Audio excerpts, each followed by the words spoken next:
বাংলাদেশের গভর্নমেন্টকে আমি বিনীত অনুরোধ জানাবো, শ্রম মন্ত্রণালয়কে অনুরোধ জানাবো, এয়ারপোর্ট অথরিটিকে অনুরোধ জানাবো, আমার শ্রমজীবী ভাইদের সাথে ভালো আচরণ করুন। বিশেষ করে যতগুলো দূতাবাস আছে, আমার শ্রমজীবী ভাইদের যে কোনো কাজকে অগ্রাধিকার ভিত্তিতে আপনারা সার্ভিস দিন। এটা দিতেই হবে। তারা ভালো থাকলে ভালো থাকবে বাংলাদেশ। তাই শ্রমজীবী যারা আছেন মনক্ষুণ্ণ হবেন না, মন ছোট করবেন না। You are the superhero. You are the superhero. You are the remittance fighter of our country. এজন্য রাস্তা দিয়ে যখন হাঁটবেন, বুক ফুলিয়ে হাঁটবেন, আর বস্তা ভরে টাকা নিয়ে দেশে ফিরবেন। ঠিক কিনা বলেন? বুক ফুলিয়ে হাঁটতে হবে।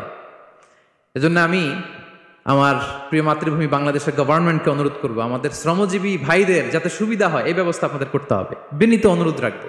শ্রম মন্ত্রণালয়ে যারা দায়িত্বে আছেন, স্পেশালি তাদেরকে রিকোয়েস্ট করব, আমাদের শ্রমজীবী ভাইদের যেন কোনো কষ্ট না হয়, কারণ তাদের পাঠানো রেমিটেন্সে সচল থাকে আমার দেশের অর্থনীতির চাকা।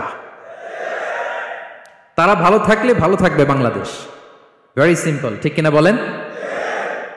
আমার যে ভাইটা পরিচ্ছন্নতা কর্মী, রাস্তা ক্লিন করে, এয়ারপোর্টে ওয়াশরুম ক্লিন করে, একজন পরিচ্ছন্নতা কর্মী, তারও 20 থেকে 30 হাজার টাকা বাংলাদেশে ঢুকে প্রতি মাসে। আপনি চিন্তা করতে পারেন?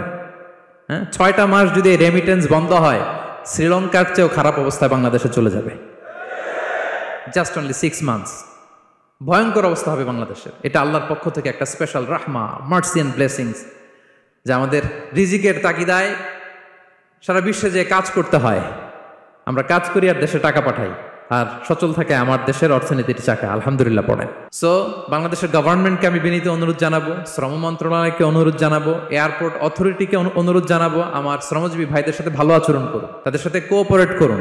বিশেষ করে যতগুলো দূতাবাস আছে সারা বিশ্বে, বাংলাদেশের যে মিশনগুলো, দূতাবাসগুলো, আমার শ্রমজীবী ভাইদের যে কোনো কাজকে অগ্রাধিকার ভিত্তিতে আপনারা সার্ভিস দিন।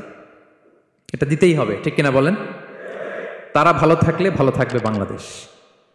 তো এই জন্য শ্রমের কোনো বিকল্প নাই।